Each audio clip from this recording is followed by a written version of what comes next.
သူမဟာ3နှစ်တာလက်တွဲလာခဲ့တဲ့သူမရဲ့ချမ်းသာတဲ့ခင်ပွန်းကိုဖဲကြိုးတစ်ချောင်းနဲ့မျက်စိပိတ်လိုက်ပါတယ်မျက်ရည်တွေဝိုင်းနေတဲ့မျက်ဝန်းတွေနဲ့အတူသူမအခုပဲပြန်လာခဲ့မယ်လို့သူနာနာမှာတိုးတိုးလေးကပြောခဲ့ပါတယ်ထို့နောက်စပွဲပေါ်မှာသူထားခဲ့တဲ့ကားတော့ကိုသူမယူလိုက်တယ်သူမအကုန်ယူရဆုံးပကြီးကားကိုကိုယ်တိုင်မိရှုပြီးတဲ့နောက်တရင်ပေါက်ကနေတဆင့်ပြက်ကွယ်သွားခဲ့ပါတယ်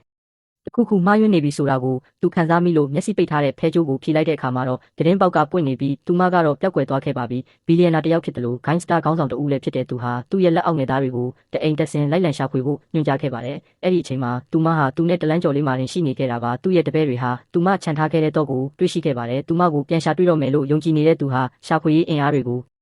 ထပ်တိုးဖို့ခိုင်းခဲ့ပါတယ်ဒါပေမဲ့ကြိုတင်ပြင်ဆင်ထားတဲ့သူမဟာသူမရဲ့ရုပ်သွင်းကိုလုံးဝပြောင်းလဲလိုက်ပြီဆိုတာကိုသူလုံးဝမသိခဲ့ပါဘူး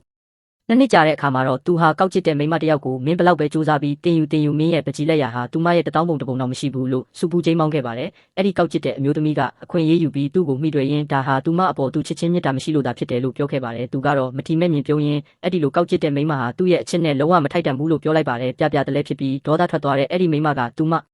ပျောက်သွားတာ2နှစ်တောင်ရှိပြီးဘာလို့မင်းနှလုံးသားထဲမှာသူမကရှိနေတုံးလဲလို့မေးခဲ့ပါတယ်။သူကတော့ဘာမှပြန်မပြောဘဲတိတ်ဆိတ်စွာပဲပြုံးနေခဲ့ပါတယ်အဲ့ဒီကောက်ကျစ်တဲ့မိန်းမကသူ့စီကိုထပ်မံလာရောက်ပြီးသူမကိုလက်ခံပေးဖို့တောင်းပန်တဲ့အခါသူကတွန်းထုတ်လိုက်ပါတော့တယ်